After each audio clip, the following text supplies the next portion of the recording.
Okay, thank you everybody for hanging around. Hello and welcome to the special third Thursday edition of Third Thursday at Hoover's Extra. Glad you stuck with us and joined us this evening. I'm Brad Reiners, the Communications Director for the Hoover Presidential Foundation. So we have been very busy here at the Foundation as we prepare to launch a major fundraising campaign for the renovation of the Hoover Presidential Library and Museum exhibit space. It's been about 28 years since our last renovation, and we're excited about bringing new technology and other updates into the museum. Of course, we'll need your help to do this. The effort is called Timeless Values, Modern Experience, the campaign for the Herbert Hoover Presidential Library and Museum. The goal is to raise $20 million for the updates and to further enhance your visit experience.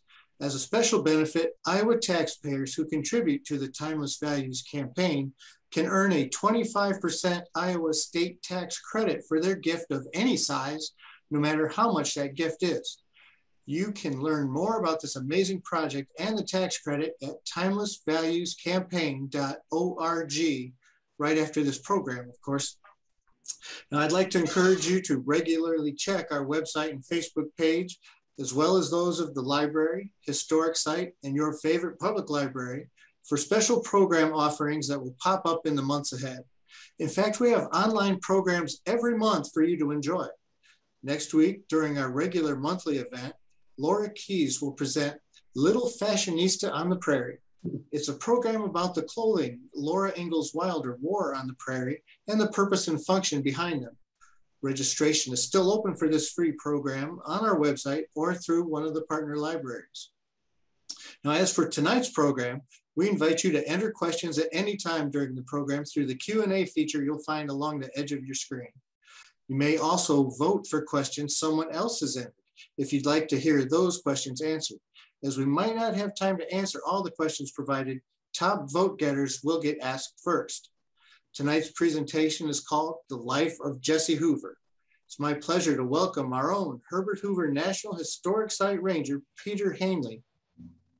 His talk will provide details about Herbert Hoover's father, Jesse Hoover, and the life they built here in West Branch. Regular Third Thursday attendees may remember Peter's presentation in May on Iowa communal societies, and we're glad to have him back with us again tonight. Peter has a doctorate degree in history from Iowa State University, and his research efforts have been widely published. We don't often hear too much about Herbert's parents, so let's welcome Peter and see what he's discovered for us tonight. Peter, thank you for joining us. We're glad your feed is working, and welcome back to the program.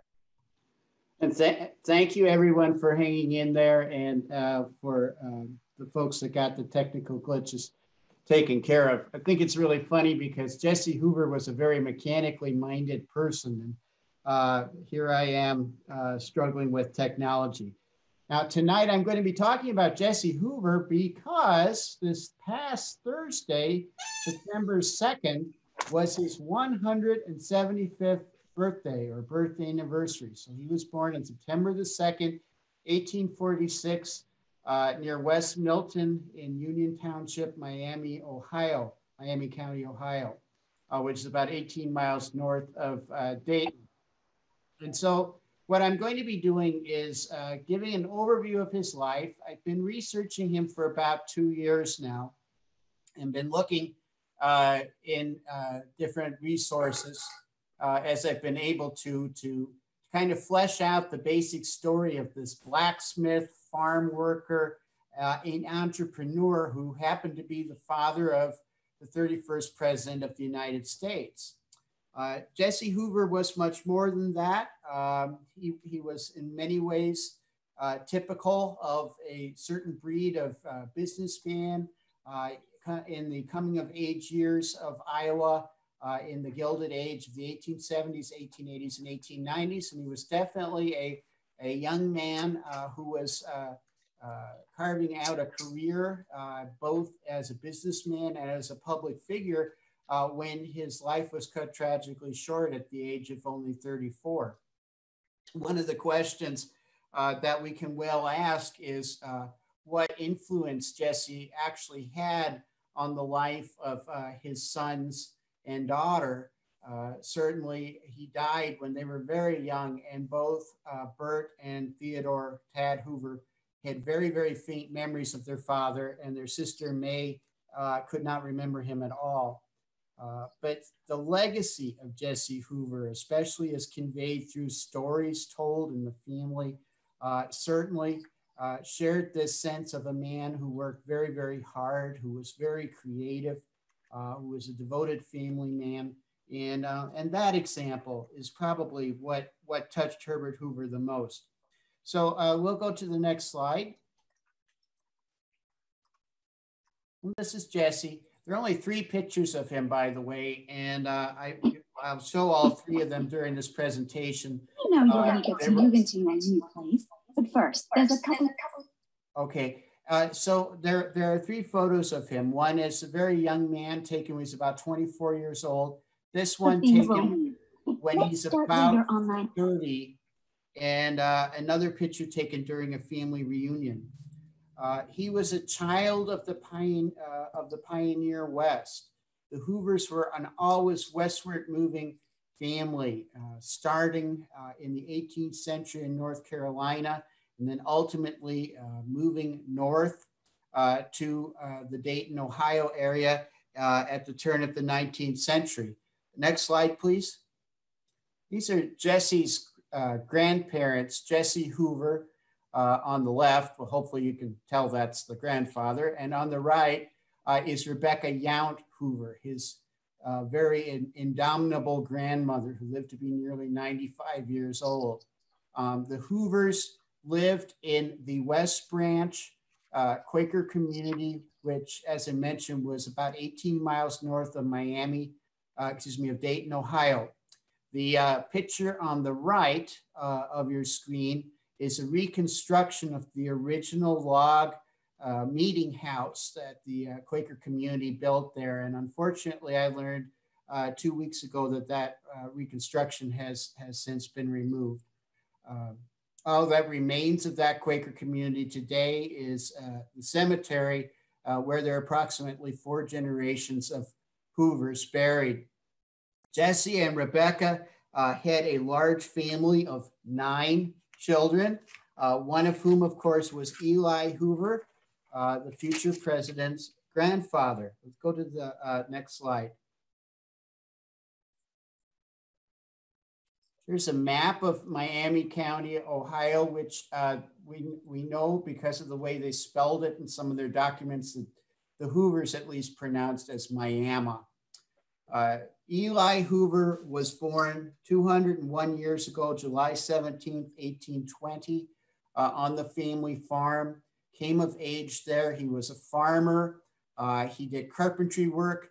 He was also a mason, as in building with stone and brick.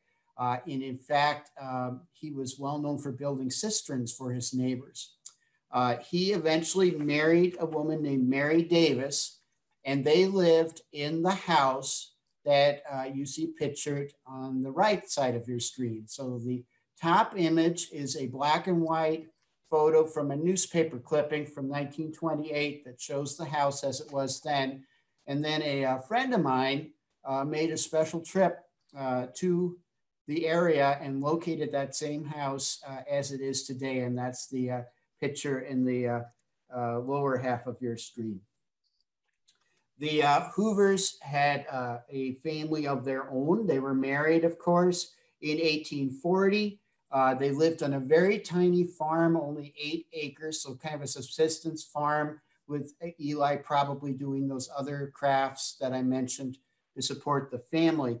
And this is where their middle child, Jesse Clark, was born on September 2nd, 1846.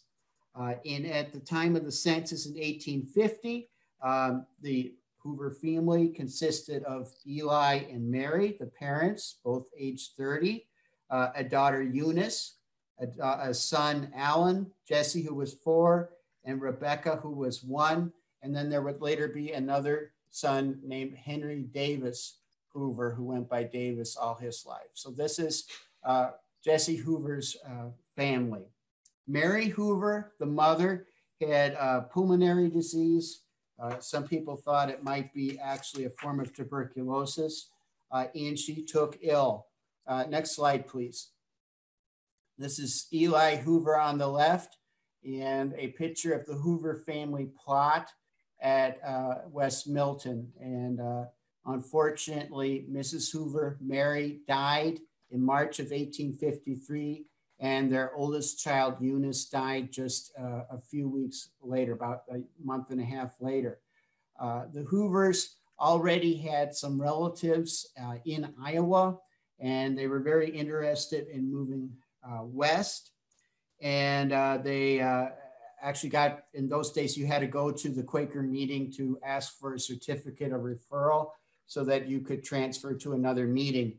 And they do that in 1854, and that's the entire family. That's Jesse Hoover, Rebecca Hoover, Eli and his children, and his brother John Yount Hoover, among others. And they go in this big unit across the prairie to Iowa and come to the Red Cedar Quaker meeting, which we now know as West Branch, but in those days was the Red Cedar meeting. And they buy farmland.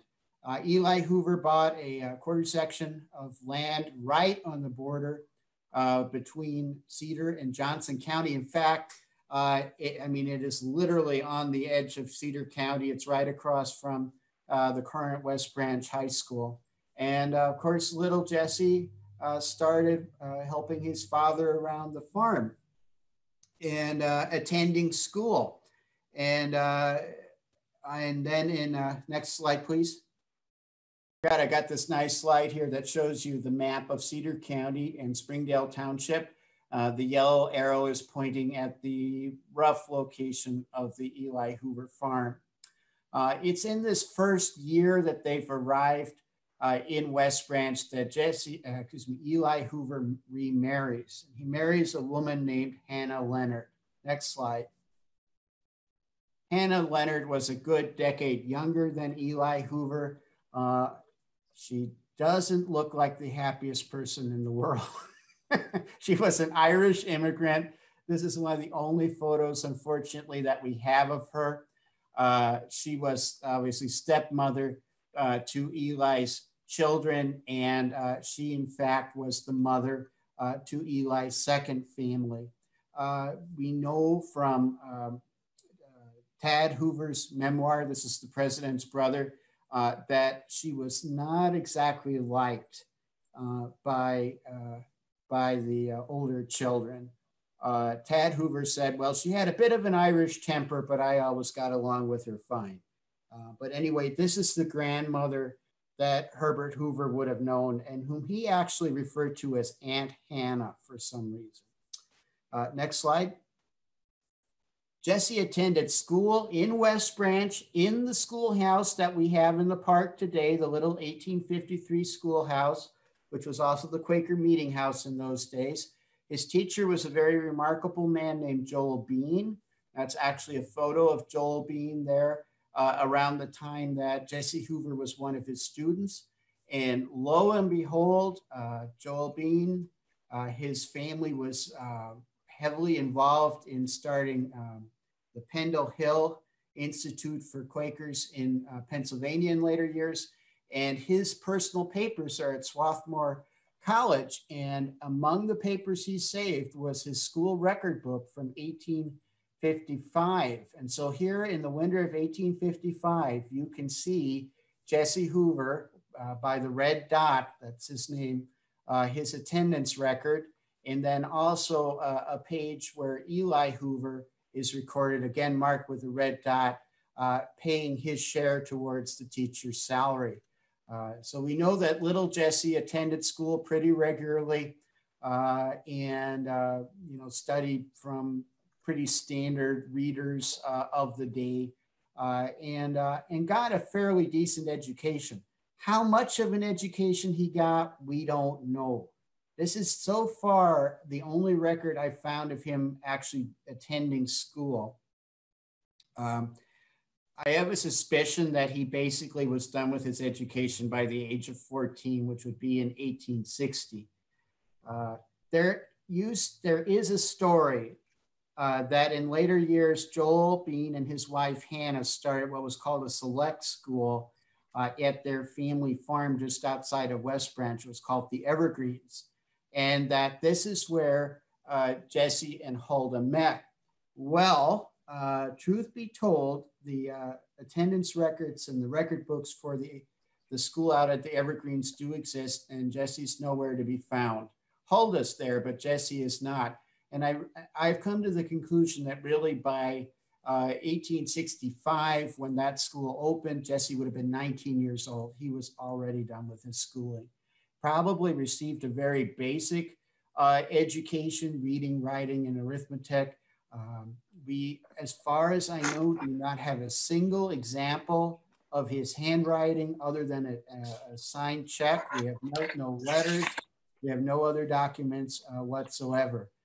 We do know that he came of age right at the start of the American Civil War, and due to the labor shortage, he would have been needed on the farm. Let's go to the next slide quickly. This is the schoolroom. It's kind of neat when you have a historical subject and you can actually point to spaces that he actually used. This is the school here in the park that we interpret and show to visitors. Jesse Hoover attended school in that room with 40 other students. I checked the attendance records. There were 40 kids enrolled in 1855, 1856. Never more than about 30 were ever there on any given day. So it was crowded, but it wasn't maybe, maybe there was a little room to move around. Next slide, please. Jesse would have attended Quaker meeting with his family in the meeting house, also within the park, built in 1857, about a block north of where it now sits. And here you see the Park Service cutaway showing the men's side on the right, the women's side on the left, and the cry room for the little babies when they got a little too rambunctious during the meeting. Jesse was definitely raised in a religious atmosphere. And one of his nieces commented in a letter in the 1920s that it was certainly hard for people who were not there at the time to understand the intense religious feeling in that environment that Jesse and others were raised in the 1850s and 1860s. We do know, however, from countless sources that Jesse was not a very overly pious person, not a dour person. He was very fun-loving. He had a notorious sense of humor. He loved practical jokes.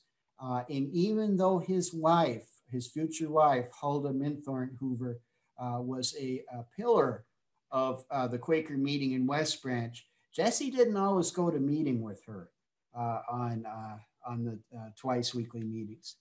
Next slide, please. Not only did he grow up in this environment of intense religious feeling, but also of intense excitement at the time of the American Civil War. You have to remember, West Branch is a very, very small community, probably just a few hundred people living mostly in just adjacent farms at this point. West Branch itself was the meeting house, the schoolhouse, and one or two homes and a store in the early 1860s. And yet this was a stop on the Underground Railroad, as was Springdale just down the road. And Edwin and Barclay Coppock, who are seen up there, young men that Jesse Hoover may well have been in contact with, or at least have known about, would go with John Brown to Harper's Ferry and participate in the raid there in 1859. Again, a very tight-knit Quaker community, very intense feeling on the issue of slavery and social justice in those years. And you can't help but reflect that that touched a young teenager to the core at that time. Jesse Hoover also, was very mechanically minded. And we know from his siblings that, among other things, he liked to take things apart, including clocks. Take them apart, put them back together, and fiddled with different kinds of equipment. Next slide, please. This led to him becoming an entrepreneur. In the 1860s, someone in the West Branch area bought a threshing machine. And threshing machine is a machine that would separate oats or wheat from the chaff and straw. And so it's necessary as part of the process of turning the crop in the field into flour or grain that you can feed to people and animals. And here you see a painting of a mechanical reaper, 1860, 1870 era, going through a field. This happens to be what we think the Miles farm looked like. That's where the prairie is here in the Hoover Park today. And the other two pictures you see are both horse-powered threshing machines. Now you always think of a threshing machine as, you know, this big steam engine coming along, huffing and puffing and powering and all this stuff. In those days, what would happen is these two horses would walk around a capstan. They would just walk around and around and around over and over again. And that would create the power to power a threshing machine. Well, anyway, when this threshing machine came, the legend is that no one here had seen one actually operate, and no one could figure out how to put it together. And there was no instruction manual. And supposedly 16-year-old Jesse Hoover looked the parts over and put the machine together. We do know that he and his older brother Alan bought threshing machines and ran a threshing ring about 3 months out of the year. In the fall, they would travel to farms in the area, working sun up to sundown, threshing grain and making a living that way. We know in the interim, he would do some work, cabinet work, carpentry work, probably would also help his father out on the farm. And then he had the idea that he should become a blacksmith. Next slide. So ordinarily, if you become a blacksmith, even today to some extent, you're supposed to actually get some training.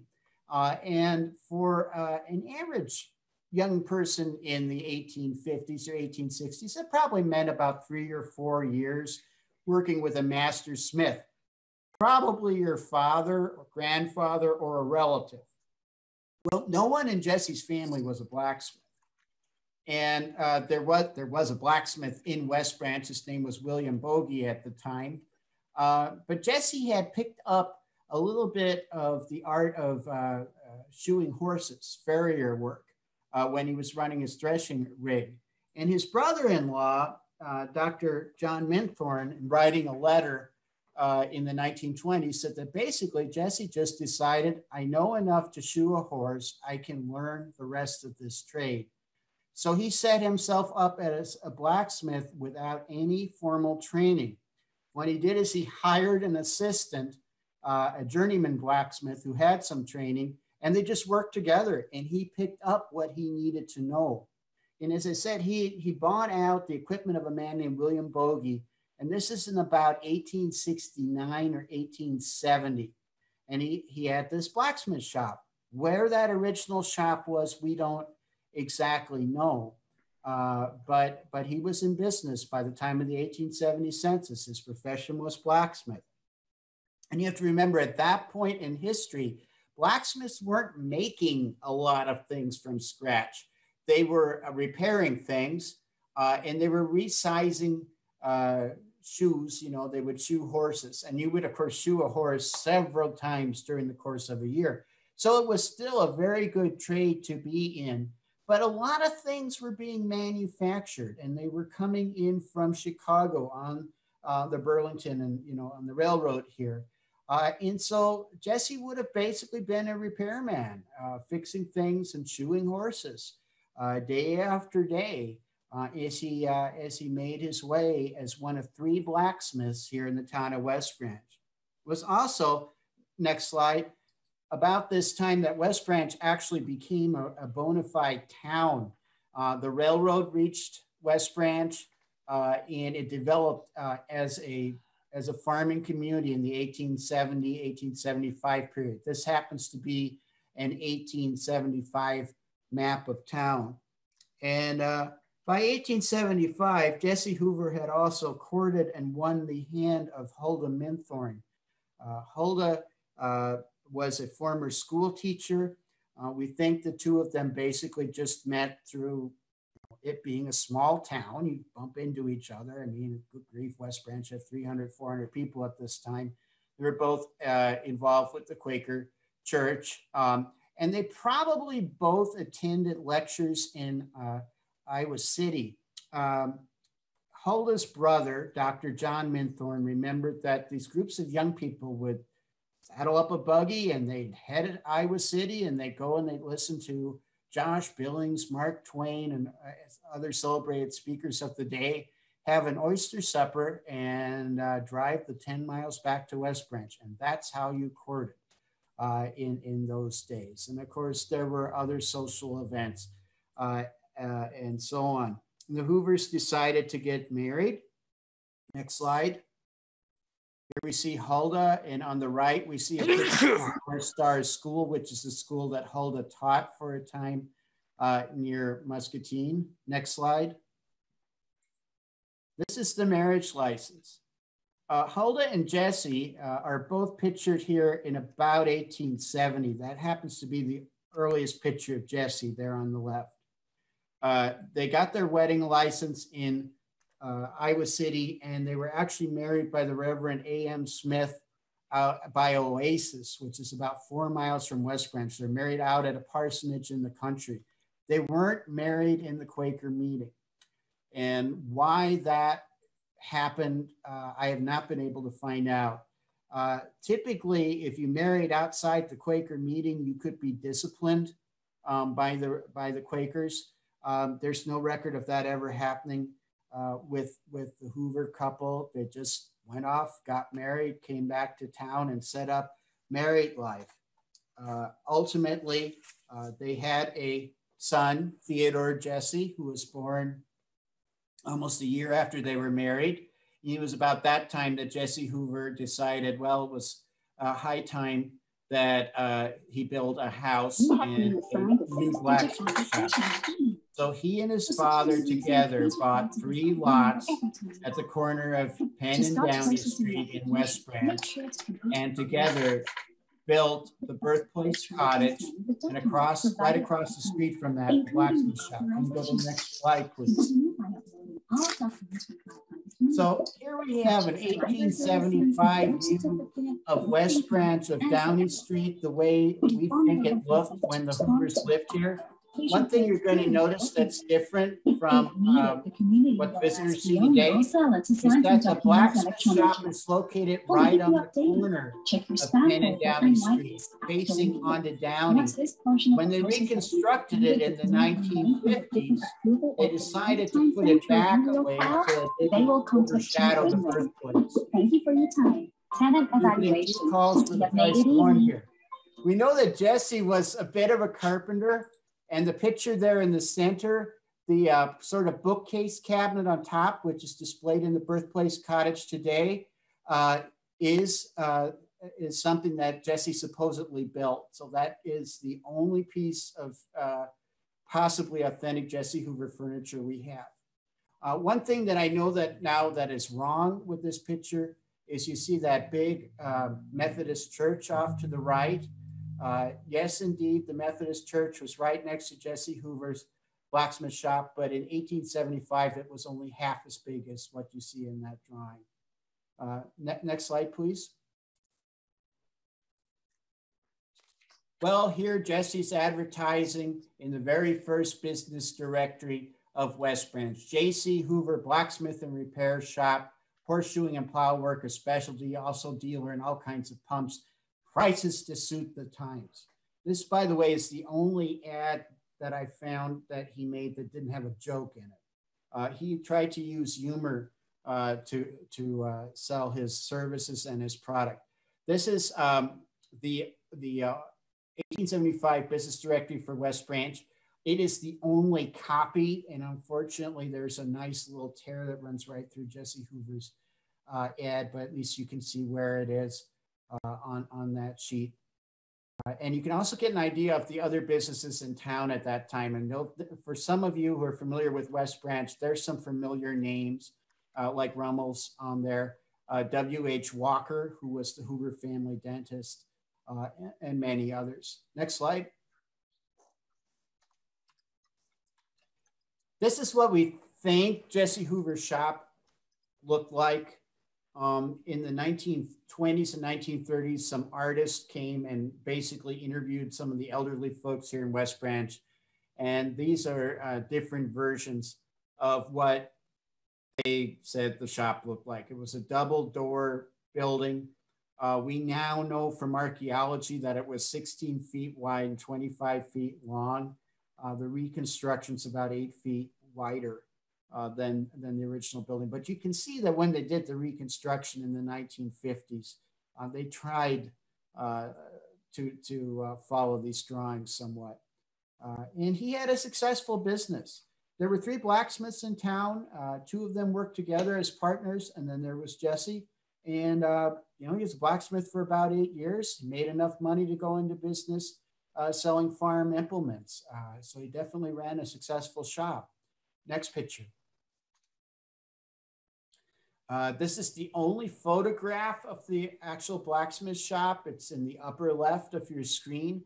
The arrow points to it. This is a distant view of West Branch. So you can see the blacksmith shop, and the other arrow points to the birthplace cottage. The sketch, pardon me, in lower right is by Tad Hoover. He drew it in the late 1940s when they were first talking about reconstructing his father's shop. And that's the most accurate version we have of that shop as it was. Next slide, please. Jesse, like I said, shod horses and repaired things. And evidently at one point, he also helped a friend make a model for a patent. In those days, you applied for a patent for a new invention. You had to send a model with your application to Washington, D.C. And this fellow wanted to build a mowing machine. And so Jesse supposedly helped him build that little model you see in the lower right. And as far as I know, that is the only thing made in Jesse Hoover's shop that still possibly survives. And that's on display in our visitor center here in the park. Next. So the Hoovers prospered. In May of 1878, Jesse Hoover sold the blacksmith shop and the birthplace cottage to a man named George Hill for $1,000. Now, it's important that I said May 1878. Other sources are going to tell you May of 1879. We now know that the Hoovers sold the birthplace cottage a year earlier, and they moved to a rental house. And we know from Tad Hoover, Bert's older brother, that house was 2 doors down from the corner of Main and Downey Street, roughly where Weatherall Street, the street you see in the picture here, the photograph, is today. So we think, we don't know this for sure, that the red arrow on the 2 maps is pointing to what was actually the second Hoover home. We have a suspicion that they may have actually rented the house of Laban Miles, who was their relative, because Laban Miles had gone south to Indian Territory to be an Indian agent, but we just don't know. But right now I can tell you, as far as I can tell, the second home that little Herbert Hoover and his family lived in for about a year is now the drive leading into the back of the West Branch post office. Within a year, Jesse was able to buy a third home. Next slide. And this is the so-called House of the Maples. And the picture on the left is the front of the house. And we got really lucky here. That actually is Huldah Hoover standing in front of her house. And the picture on the right shows the House of the Maples from the back. And that's the only picture I've ever seen from that angle. And that house was just slightly larger than the birthplace cottage. It was basically the birthplace cottage with a second story and a kitchen wing. But it had room enough to swing a cat around in, as Jesse put it in the local paper. And that would be their family home until both parents had died. In the meantime, Jesse bought an existing implement shop on Main Street. Next slide. And this is a picture of a recreated implement shop at Living History Farms in Des Moines. That dates to that same time period, 1875. Picture in the lower right is an engraving showing another implement store of that time period. Next slide. Happily, we actually have photographs of Jesse's shop. What you're looking at in the upper left, the white building with the bell tower is the West Branch Town Hall. The building right across the street from it is the Hoover Implement Store. The drawing in the lower left is a drawing by a man named Henry Standing, showing that store as he remembered it in later years. Among other things, Jesse Hoover had a clerk named Sylvester Douglas. There's a picture of Mr. Douglas in later years. He was Jesse's clerk. He later went on and opened one of the first auto dealerships in Sioux City. And that check in the lower right, which is written while Jesse Hoover was running his implement business, is, as far as I know so far, the only example of his handwriting in existence. Next slide. He had a sense of humor. Now, mind you, this is the 1870s and early 1880s. So, you know, I like to think that the little quips in his ads would have him rolling in the aisles. We might not find them so funny now, but you know, he puts things in here in his ads that run in the West Branch Leader at that time. He carries anything in my line from a sewing machine needle to a steam engine, and he was not kidding. He really sold a lot of sewing machines and very large equipment. The second ad is one you may have seen before, Hoe for Kansas. A lot of people were going to Kansas in the 1870s. Jesse said, you know, hey, head for Kansas if you will, but if you don't go there, you know where you can buy a good Selkie plow and a New Departure tongueless cultivator and so on. So he carried a lot of different lines of farm equipment. We'll go through some of that. Next slide. Among the things that he sold were pumps. One of the pumps he sold was his own father's cattle pump. Eli Hoover's patent drawing is on the left. And this cattle pump worked, was kind of a funny thing. It had a movable platform on it. And the cows would stand on the platform one by one, and that was enough to pump water up a tube and fill the trough. Cow would supposedly drink the water from the trough and then step off the platform, and the next cow would step on there and get their drink. He sold a few of these pumps. I can't tell you how successful they are, but Eli Hoover actually had a little manufacturing shop on Main Street here in West Branch where he made them. On the right, you see another ad from Jesse where he's saying, don't be deceived. If you want a pump that will give you a good, cool drink, get the rubber bucket, sold by Jesse Hoover. And if you look in the West Branch paper in the year 1879, 1880, it is absolutely packed with ads from Jesse, usually 2, sometimes 3 every issue. Next. He sold a lot of lines for that time. Altman and Taylor, mowing machines, the New Departure, walking cultivator, the Buckeye mower and reaper, which by the way cost about $300 new. These were all brands made mostly in Ohio and Chicago, brought out here on the railroad. Next slide, please. He sold the products of the Rock Island Plow Works, Pack-T cultivators. These are all advertising paraphernalia from companies that Jesse mentioned in his ads. Interesting fact, though, is one company he does not seem to have marketed was John Deere, which I think is really ironic because here in the Midwest, we think of John Deere, and you know, John Deere is the famous blacksmith who made the singing plow, the steel plow in his blacksmith shop.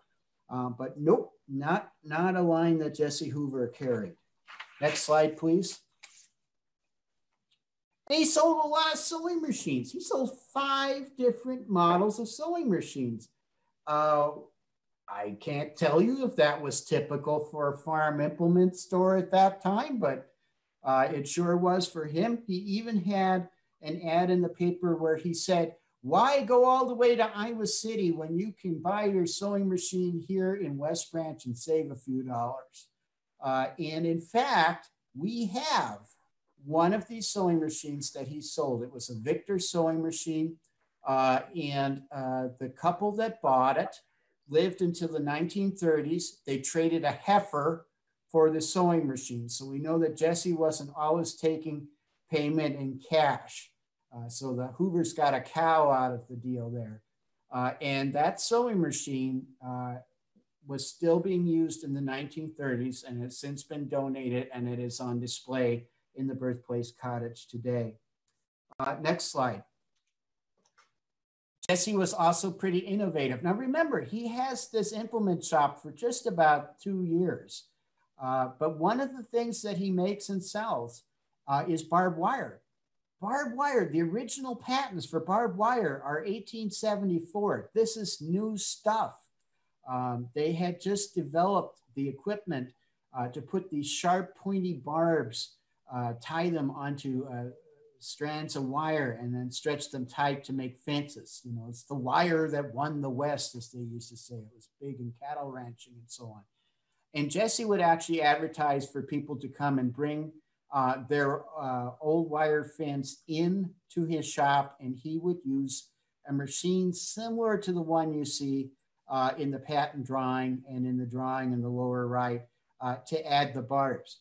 One of the problems with this barbed wire was that the cows would brush against it and it sort of like pushed these barbs all together down by the post, and the stuff would rust. So Jesse had the idea, let's just throw this in boiling tar, coat it with tar, and it'll rust proof it and kind of fix the barbs in place. So he had a tar kettle outside of his shop with a fire underneath it. And when he would finish barbing the wire, he'd take it out there and he'd dump it in this kettle and it would be coated. Truth be told, it didn't work. But by the time the local farmers figured that out, Jesse had unfortunately passed away.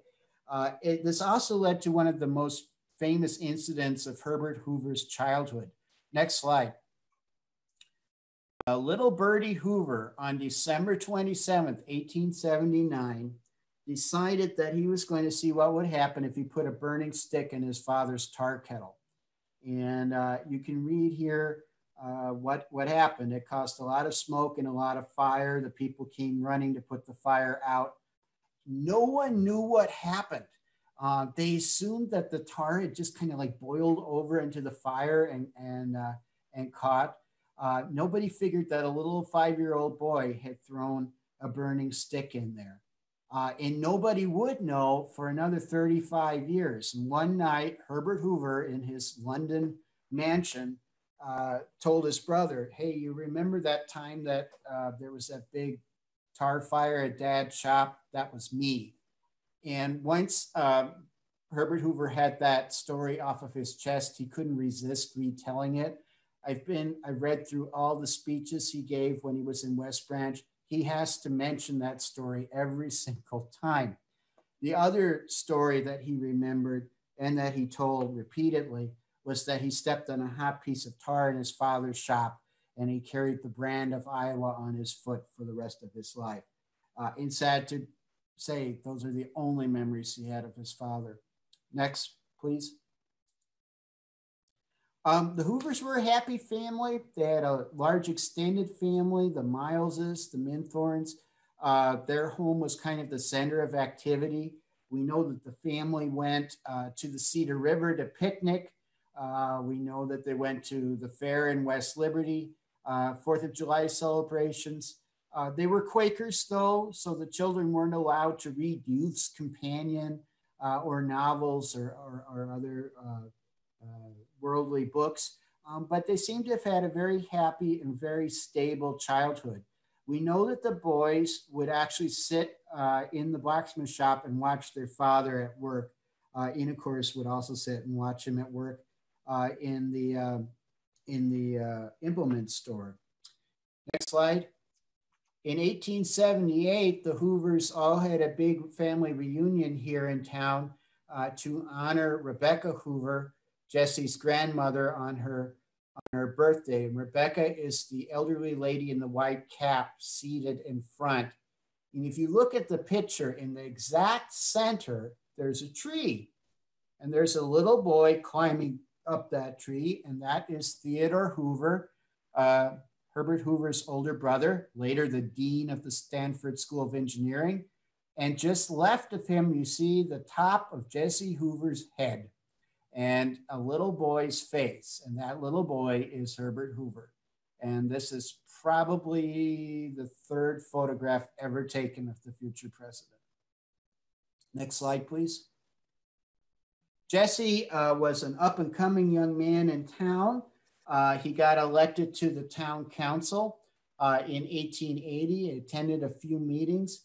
We just located the minutes of the West Branch Town Council here last year. And I can tell you, Jesse missed a lot of meetings. And that they also wrote the tribute that you see photographed there at the time of his death. He was in declining health by this point. We know that he had what was known as a rheumatic heart, which basically was a way of saying that he had probably had rheumatic fever at some point in his earlier life, and that caused some heart damage. We know that he was in declining health through much of the summer and fall of 1880, and then he got pneumonia in December. And Huldah sent the boys off to their Uncle Ben's farm on the night of December 13th.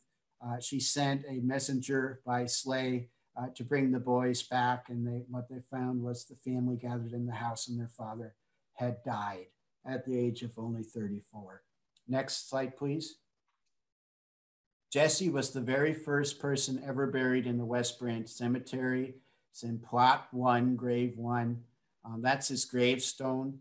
When Huldah bought that stone, it was considered too ornate and too tall, and the local Quaker elders suggested that she bury it about halfway in the earth. So it's now been restored and it's up at its full height. You can also see his obituary there on the right. And of course, this was a death that affected a lot of people, but none more so than his family. Next slide. Jesse actually left a fairly decent estate. You know, people often, visitors will often look at the Hoover birthplace cottage and just kind of assume that they were poor. They weren't. They were middle class and doing fairly well. Jesse had, you know, after all, was a business owner. And he left an estate that was a little over $3,000. And one of the reasons why his estate was as large as it was because he had life insurance. And so I think that's another indication that he knew that his time was not going to be very long. And we did the conversion rates and the amount of money that he left in 1880 would be equivalent to about $120,000 today. So not a lot, but certainly they weren't destitute. And there was enough money that Huldah was able to, I guess hoard might sound like a not very nice word here, but she was able to keep that nest egg together because she was bound and determined that those children were going to go to college.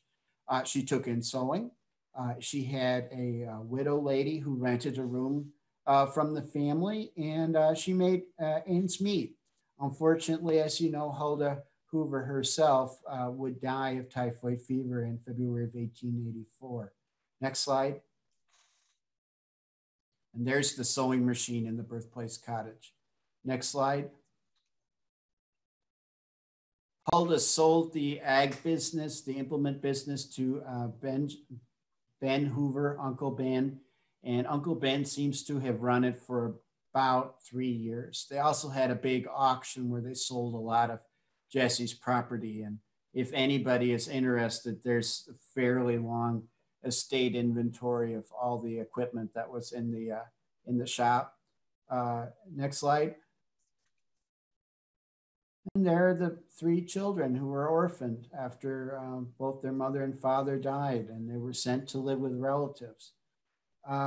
but they were not unprovided for. I would like to argue that although they lost both parents very early, those parents had an influence on those children. Even if May and Bert barely remembered their father, or in May's case, not at all, they still had this heroic image of a hardworking father who exemplified thrift and hard work and inventiveness and creativity, and who had been a leader in his community, even though he was a very young man, only in his 30s. Next slide, please. And Herbert Hoover took that legacy with him the rest of his life. And it's one of the reasons why in the 1950s, the Birthplace Foundation decided to reconstruct Jesse's blacksmith shop. And this is William Wagner's original drawing of what that shop would look like. And next slide. In 1948, President Hoover was actually presented with a horseshoe that had been found on the site of his father's shop. And, you know, there are not a lot of pictures of Herbert Hoover smiling broadly. And I like to think he's pretty happy to have this tangible connection to his father. Next slide, please.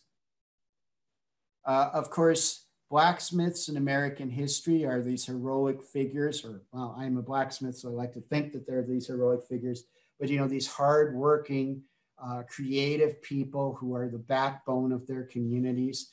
And so it's only natural that when the folks who were creating the Hoover Park were looking for a symbol of hard work and industry, that they would immediately latch on to Jesse Hoover and this idea of the hardworking blacksmith. Next slide. Here is, of course, the most famous blacksmith of all time, Henry Wadsworth Longfellow's poem, The Village Blacksmith. One elderly man who remembered Jesse Hoover said that this poem, he actually made the comment, this poem was very unlike Jesse. Jesse wasn't brawny, he was very thin and wiry, and he would much rather have been telling you a joke or a story or visiting than wielding his hammer. Next, please. Some archaeology was done on the original site. And so what you're looking at are artifacts that are now in the Park Service collection that come from the blacksmith shop site, which they may be things Jesse Hoover made. There's no way to know. I mean, 2 other people ran that shop after he sold it.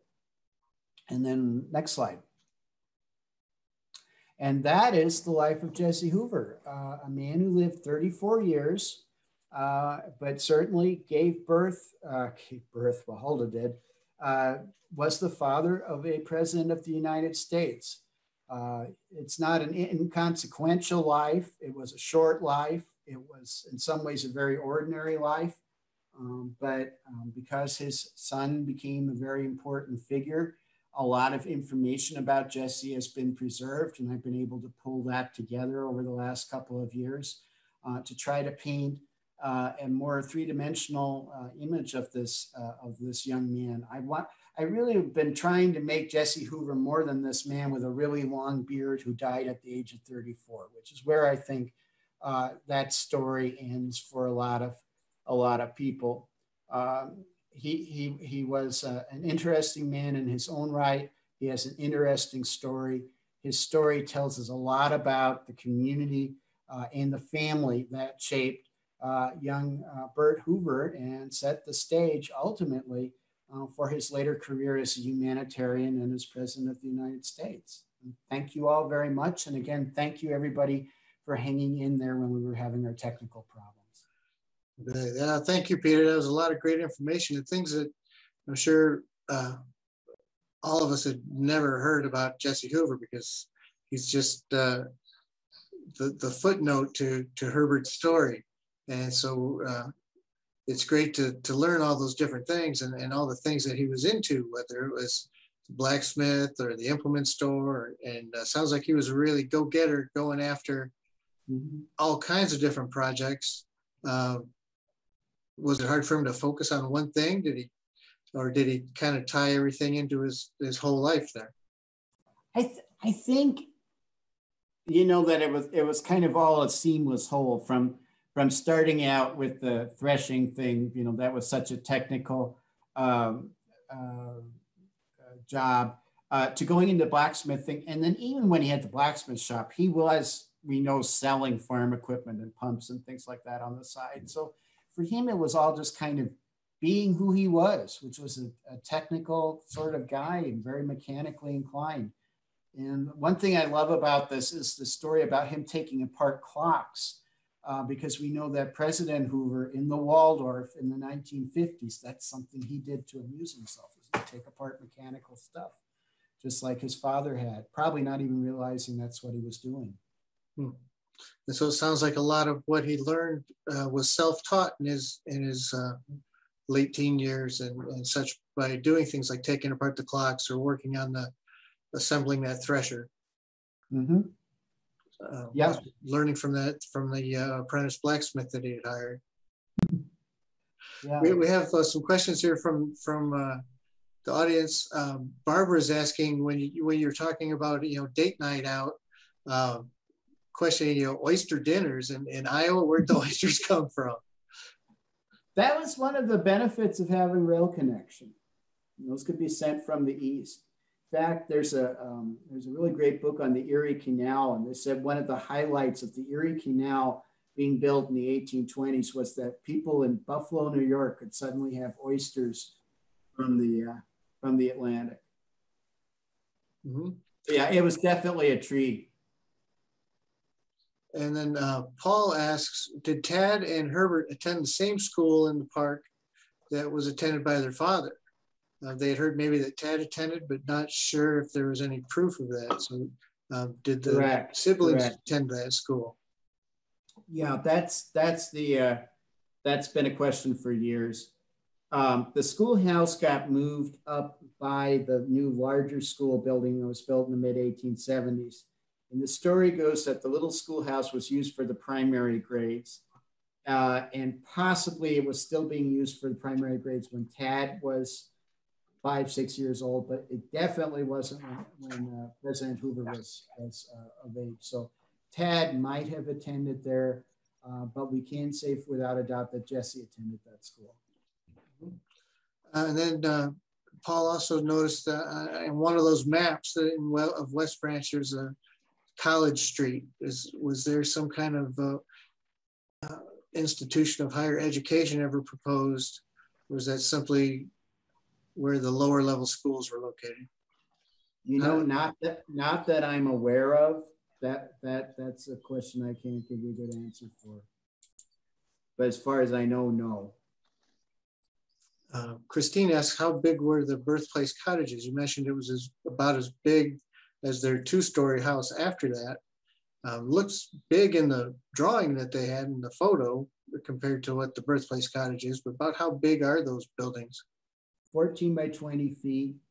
The House of the Maples, were actually in the, long story, we're in the process of having a person digitally measure that in that picture with Hulda. We think it was probably about 25 feet. So it's a little bit wider, but no deeper. It's only 1 room deep. So it's a bigger house in that it had 4 rooms.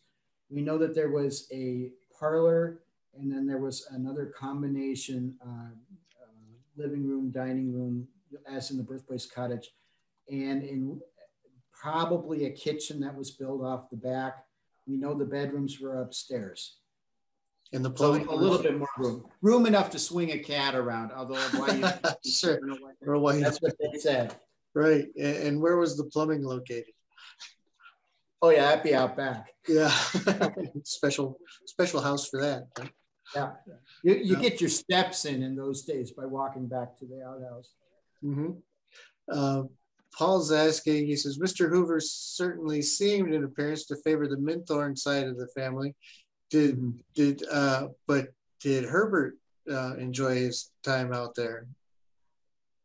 Did he get along well with when he was moved out to Oregon as a young child? And no, the work he had a difficult relationship with his uncle John. Minthorn, Dr. Minthorn. Dr. Minthorn felt that Huldah had coddled the children too much, and he was a little bit tougher and more of a disciplinarian. I will say this, that with Dr. Minthorn, he and Bert eventually made their peace, from what I can tell, by the time the doctor died.